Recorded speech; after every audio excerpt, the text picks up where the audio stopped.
Perfect. Can you hear? Okay, good. So I think this is a new section we are having. We wanted to start, in the context of collaboration, in the context of bringing technology and the practitioners together. Thank you. Okay. Yeah. So the idea of the startup panel is to start identifying the local startups in the ecosystem, bring the ones that we can bring curated, that is relevant to our target audience, which is the SME service providers, directory or other ways. And we are kicking that off this time, and thanks to Charlie and Oscar for setting this up. So I wanted to first just give a little bit of context. So we started today, we had a session focused on how the SME service providers can transform. So that was Ponana's segment, which was very useful. We also looked at some of the technology trends, some SME service provider toolkits as a package, as a bundle, etc. We then also looked at WeChat, which actually got my mind, flabbergasted, because there was one platform which was dominating what I thought was 6 or 8 mega trends that were shaking the world for the next 5 to 15 years. So let's talk about these mega trends. Actually, while putting together these mega trends, I looked at technology trends that are actually relevant today, that are being used by SMEs or larger businesses today, and that are actually generating revenue or being a cost line item with businesses today. So by that, I mean that right now today, $3.5 trillion, which is actually the technology spend globally. So that's across data center, across cloud, across software, hardware, SaaS, and mobile, and IoT, is actually spent today, and that's growing at a huge rate. But what are the trends that are driving that? The obvious and the first one, machine learning and artificial intelligence. From the largest companies that you know in the world to the smallest startups, they're all talking about automation, AI, or machine learning. Just as a quick context, this is right now today a $420 million industry. Actually, not even today. This is about 2 years ago. So 2014-15, machine learning or AI was a $420 million industry that's expected to grow to $5 billion by 2020. The reason it was 420 is because machine learning as such exists around us. But when we see AI or machine learning, we assume it to be normal. Like in the 2000s when we had voice-based machine learning or IVR solutions, and we thought, oh, that's dumb. That's not really artificial intelligence, but it is. The reason it's only going to be 5 billion by 2020, this is my personal view, is that we haven't hit the inflection point on machine learning yet, and that will come when we hit super intelligence. That might happen in the next 15 or 25 years, and that is the next biggest milestone that humanity is going to see, but machine learning and AI is happening meanwhile, and there is genuine revenue to be made today. The second trend, Cortana, Alexa, Siri, you can name it, the different form factors, but voice assistants. Again, another market trend. This market is expected to hit about $12 billion by 2024. It will be relevant to a lot of the F&B, retail, mall, and other segments of your customer base. It's not just these devices sitting in your phone or sitting at your home, but also in your SME in-store experience. The third mega trend, IoT. Again, like I mentioned, this is not coming in the future because right now, today, the IoT market is $157 billion. This just at the end of 2016. This is IoT that exists in manufacturing, IoT that exists in other environments that you have seen at home, in your small businesses, in the large enterprises. But this market is expected to hit $660 billion by 2021, so just in the next 4 years. And that's a massive opportunity in B2B segment. The fourth trend is AR or VR. Depending on which segment of the side you play in, you might bet more on VR or more on AR. Again, a segment that's actually live today. $5 billion in revenue just in 2016 in AR and VR technologies. Of course, Oculus and a bunch of other investments or the revenue from that are pretty much the big drivers on that. But this market is expected to hit $160 billion by 2020, so big 3 to 4 years ahead when it comes to AR and VR and how that interacts with, again, malls, retails, and your local SMEs. This actually is an interesting trend. This is about what we call a digital twin. So as everything goes digital, and you have your own identity, you actually have a copy of yourself in another person who has similar interests, who has reviewed another product that you're going to look online, or you have a copy of yourself digitally, there is this notion of what a digital twin will be. There's no clear market value to this. There's a pretty clear expectation of you having a digital twin for every person who exists in the physical world behaving digitally. The other trend is on blockchain. So this is now, this started with Bitcoin, and Bitcoin is kind of there, semi-dying. There is then Ethereum, which is version 2, but those are outcomes of blockchain. So blockchain is much larger. Blockchain today is a $210 million industry, expected to grow to $2.3 billion in the next 3 to 4 years. Blockchain will actually lay the foundation for a lot of digital, financial, insurance, payment, and other transactions. Again, will hit us from a B2B context, but it's an underlying architecture. I'll leave adaptive security. This, everyone pretty much understands chat and chatbot today. Conversation, conversational commerce, automation, expected to hit over $600 billion in the next 6 years.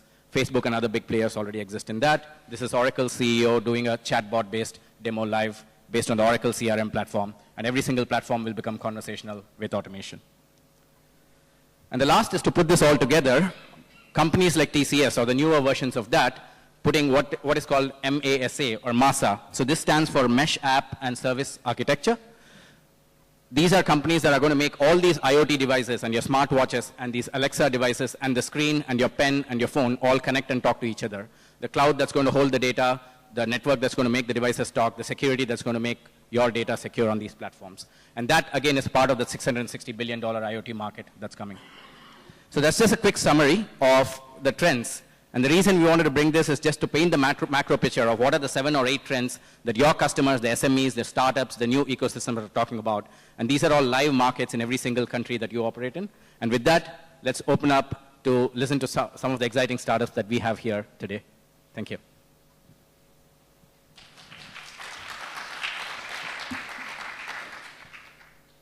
Directory and kind of local presence space. Paul Plant.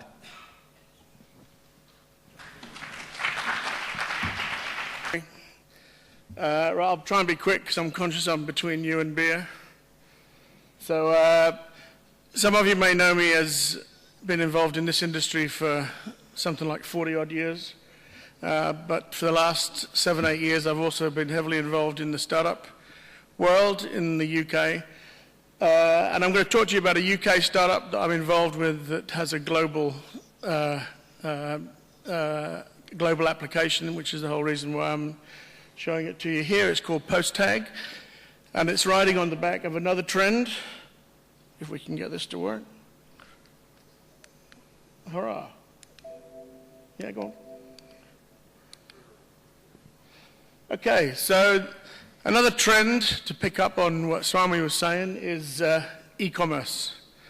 E-commerce is, as it says there, in fact, global e-commerce is currently a $10 trillion market just in retail. It's 2.3 trillion. You can see there the 10 biggest e-commerce markets in the world, China being the biggest. The UK is the largest per capita. What's happening here? Hurrah! And obviously it's the expanding market driven by the massive growth in online and particularly mobile shopping.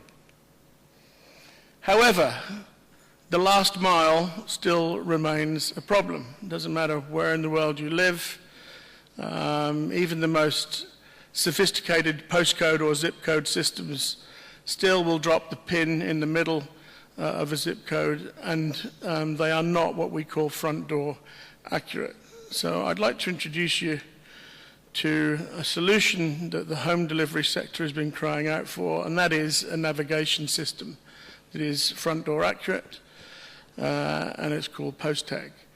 PostTag is a mobile-friendly app that works on pretty much any device that helps home delivery contractors and their drivers to find front doors faster. So, as it says, the postcode or the zip code will get you into the vicinity of where a location is, but only PostTag will actually get you to the front door. So how does it work? Here's a UK postcode, typical UK postcode, CM83EN. It's in Essex. And it's basically the postcode that, where PostTag originated. Because my business partner is a guy called Keith Lewin. He's a New Zealander who was living in Australia, and he moved to the UK, and he moved to this address. And when he moved to this address, not a single shipper or e-commerce company could find his house. In fact, that is where the pin would drop when you did a search for his house on Google Maps. That pin actually drops on a golf club that is about half a kilometre away from his house, because his house is actually there. And that's a pretty rural location. So if you're trying to find that address in the late evenings in the UK winter, it's pretty much impossible to find his house. And we sat down and we said, well, there must be a solution to this. And we came up with the idea of PostTag. And we got on board a couple of smart tech people, and they said, yeah, we can find a solution to this. So what we've filed is a patent in both the US and in Europe that basically converts the lat and long coordinates of pretty much every letterbox, basically every front door in the UK, into a 3-digit tag that just bolts onto the postcode. And so CM83EN suddenly becomes CM83EN #338. And the addition of that tag then gives that postcode a pinpoint accuracy that has never been capable before. And now if you do a search on the PostTag app, then the pin drops right literally on his letterbox. It's quite easy to work. It's an app that you can download from either the Android store or the Google store for iOS, or the Apple store for iOS. So you can all do it on the device or on the website. And even if you're a driver, we can provide, the app provides door-to-door directions. Sorry, go back. So by getting people to the front door faster, it means that delivery drivers can make more deliveries per day. Fewer late deliveries obviously means happier customers. Happier customers will give you better ratings and reviews. And obviously happier drivers mean that they can finish earlier, they can be more productive, earn more overtime, and obviously it's a huge cost saving for companies. It has multiple uses and benefits. It's not just for delivery drivers. It can help you find your holiday home in the remote valleys of Wales or Cornwall or Scotland. It can even help you find the correct entrance if you're going to Glastonbury alongside 150,000 other people. It can tell you which car park to go to, because we can post tag each entrance to the site. We can help local councils find broken lamps and raised manhole covers and things like that. So there's 1,000,001 different applications for the product. Oh, going backwards again. So, in summary, it's a real solution to a genuine and fast-growing problem. We have a very clear route to market. Has multiple applications. It's globally scalable. The technology works in every single country in the world. And we're an attractive investment opportunity, as we discovered this past month. October 2017 has been a big month for us. We've been in development for the past 2.5, 3 years. This year we signed our first 4 contracts, we issued our first invoices, and we got our first investor. And our first customers, QuickUp, is a company just been launched in the UK, very fast-growing e-commerce company that does pretty much timed delivery slots. So if you book a delivery with Amazon or with Tesco and you want your delivery between 9:15 and 9:30 in the morning, this is the company that deliver it. ROXL is the UK's largest 2-man delivery company owned by the Barclay brothers. So if you order a brown good or a white good or a piece of furniture to come from a large department store, these are the guys who will typically deliver it. Taylor Wimpey is the second largest new house builder in the UK. One of the insights that we got from our research is that new house builds, new housing developments take typically 2 years to get onto a sat-nav system or onto Google Maps. we can plot that site the minute that the house is defined, so that a new person moving into that residence can start getting home deliveries from day one when they move in. And we've also just conducted a pilot with Sainsbury's, the UK's second largest grocery chain. So we have our first 4 contracts, we're issuing our first 4 invoices, and I'm very pleased to say that we just got our 1.1 million investment 2 weeks ago from a hedge fund. So got a good team, lots of experience, and we're taking customers all around the world. So our next steps is to grow the team, to acquire more customers, spend some money on PR, and expand internationally. So if anyone's interested in introducing post-tag into any markets here in Asia Pacific, then we'd be interested to talk to you. Thank you very much.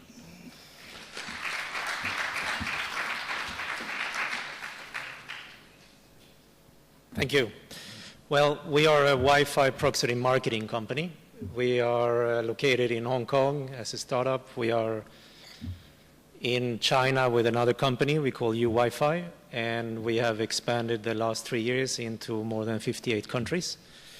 We are quite simple. We are a Wi-Fi proxy marketing company that is a little bit different than the rest of the crowds, because I will tell you the journey. Today, that has changed in the last couple of years. Everybody is seeking free Wi-Fi wherever they go, wherever they travel, wherever they go in town. Oops. Did you tell me the right way, Paul? Okay. This is the adult life in the future of any person. They're going to spend 3 years dining and socializing, but we're going to spend more than 11 years on our mobile phones. Oh. Jesus.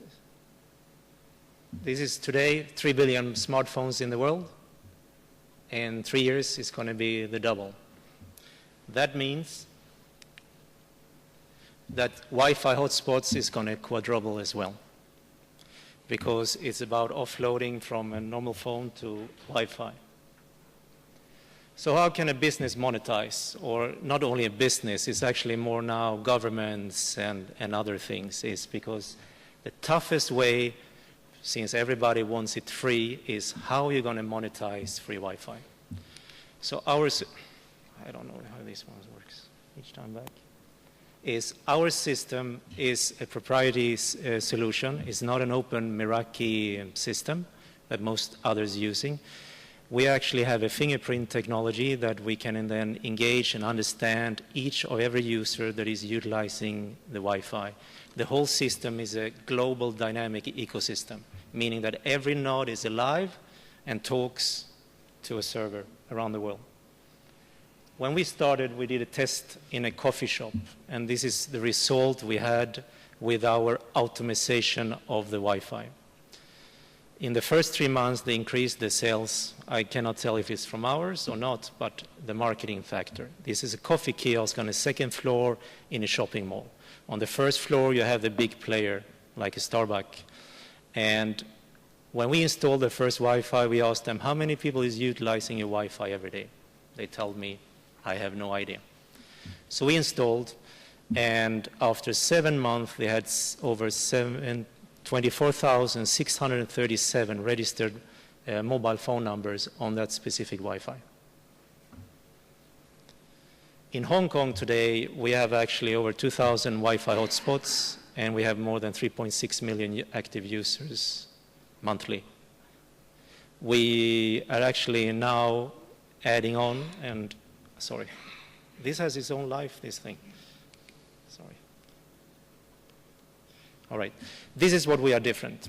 Regarding all the other systems, most of them, 95%, they are based on Cisco's open Meraki systems with the platforms. Ours is a little bit different in the sense of what I told, the fingerprint technology, and that we can do in-session advertisement and lead generation during the time you're online on the Wi-Fi. This is a little bit of the features that we have on our Wi-Fi. We have a little bit over 100 standard features.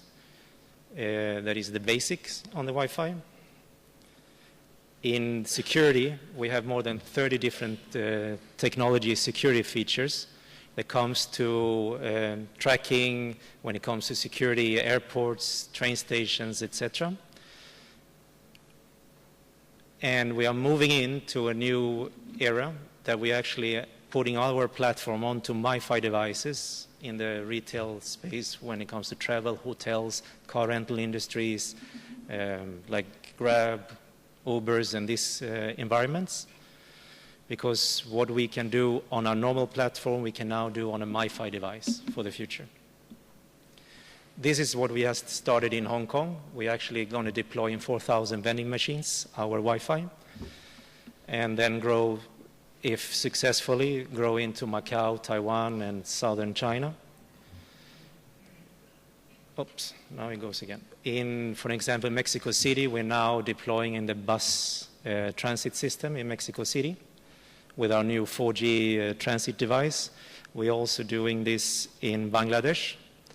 And we're actually deploying in all the train stations in Bangladesh as we speak.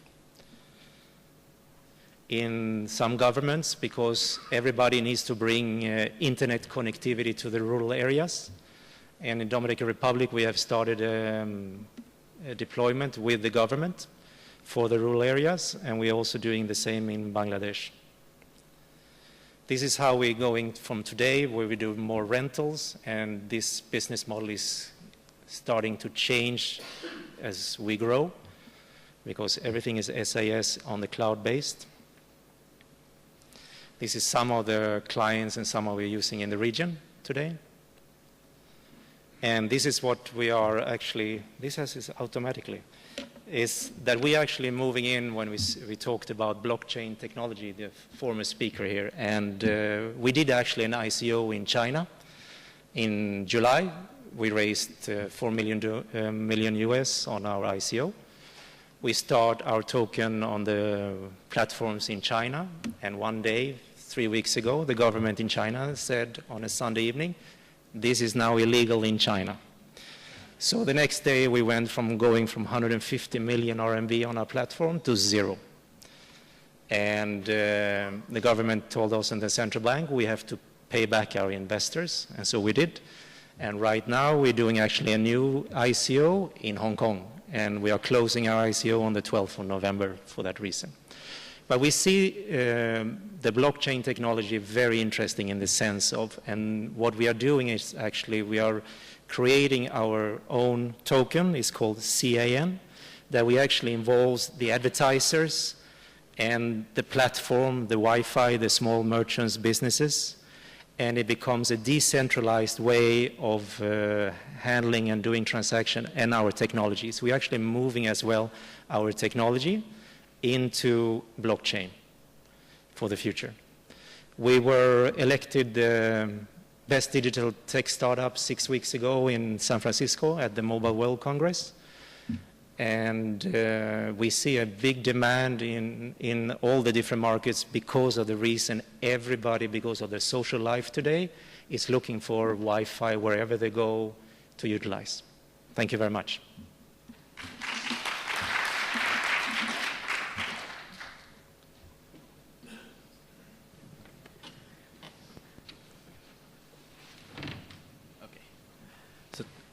Thank you so much for sharing the next chapters in your life. Wanted to open it up for some questions.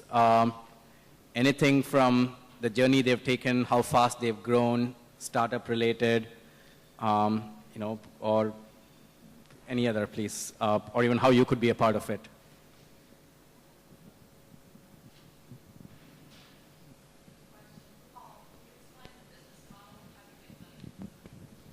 Yeah, very easy. We sell it on a SaaS license, so it's an enterprise model.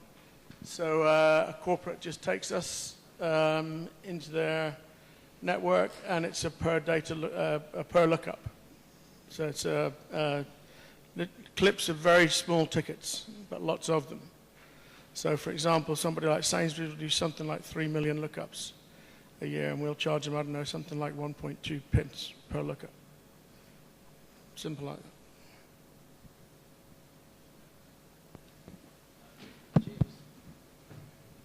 Hi, Sandy. I was going to ask the same question. Could we get the business model for the other offering as well? I understand you're monetizing advertising. Are you charging subscriptions to the businesses or to the placements of the Wi-Fi? Yeah, normally depending on who we are working with, we have different business models. One of them is the SaaS model, one is the subscription model, and one is that we do a revenue share model, depending on the client, because we work with the insurance industry for lead generation, for example, where, for example, I can give you another example, is in Bangladesh, we work with the pharmaceutical companies. And what they do is they sponsor the Wi-Fi for the locations, in this case, hospitals, waiting locations, and doctors' chambers, because they want to engage and own the users when they are waiting at the doctors. And same with the insurance company, because for them, anybody that goes into a doctor's chambers or waiting in a hospital, that's a lead for them to sell health insurance and life insurance, for example. And this is automated automatically for the Wi-Fi 24/7 of every user going there. Thank you. And while I've got the mic, before anyone takes it away, Paul, presumably the model requires lots of data for me to have accurate post tags in lots of places. Can you talk about how much data you've already got in there and how you plan to grow that? Yeah, I mean, you know, as people in this room will know, you know, location is becoming an even more important part of what we do in, you know, with your listings and everything else. We've been able to get accurate data on all 27.9 million addresses in the UK, and the algorithm that we have the patent pending for has a way of identifying addresses that is more sophisticated than anyone else in the market right now. I can't give you that away, otherwise Google will be on my ass.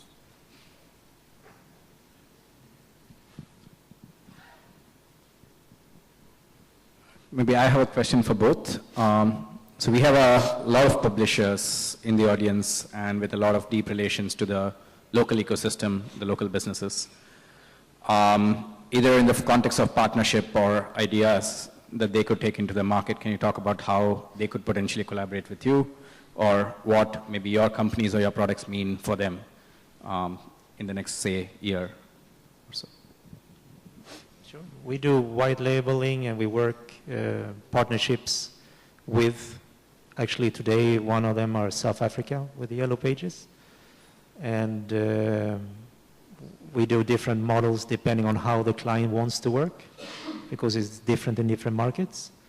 And for us, our system, we are the only Wi-Fi marketing system in the world that has the fingerprint technology, the meaning that we actually have a behavioral contextual engine on our platform. So depending on what you're doing online, we can serve, just like you do online marketing, we can actually do on the Wi-Fi. So it's not just on the landing page that traditional Wi-Fi marketing proximity tools works with the Meraki system, for example. We can actually do it through all the engagements with the clients. And we see the Yellow Pages as a very good partner because it's all about lead generation for us and for them, I believe. Yeah, we're the same. We can white label. So we have the proprietary system, but if you, so for example, one of our 4 partners, Arrow XL, even though we're called Post Tag, Arrow are going to call it Arrow Tag. So we've protected most of the domains for the people that we're talking with. We also have ziptag.com and ziptag.co for the US and North American market, because obviously Post Tag will have a different meaning over there. So we'll white label, we'll work with any partner. We know it's a global solution. The technology works in any market, and it's going to be a land grab over the next 2 or 3 years for us. So we'll happily work with anyone in this room who wants to introduce our tagging system into their country. Open for business. All right. So we're going to have to end it there. We're going to move on to the evening portion of our conference today. So first, join me in thanking the startup panel, and if you have other questions for them, you can find them at dinner tonight. So a couple quick housekeeping notes. We're going to, all the presentations will be posted online at the ALSMA conference site after the show, right? Yeah. And we're meeting out front in about an hour, 6:45, and they will leave immediately at 6:45, so you'll be on your own if you're running late. So casual dress is okay? Because it's going to be outside, so it's going to be hot. Yeah, so we'll see you all at 6:45 out front, and thank you for your patience today, and and thank you to all the speakers, and yeah, we'll see you later.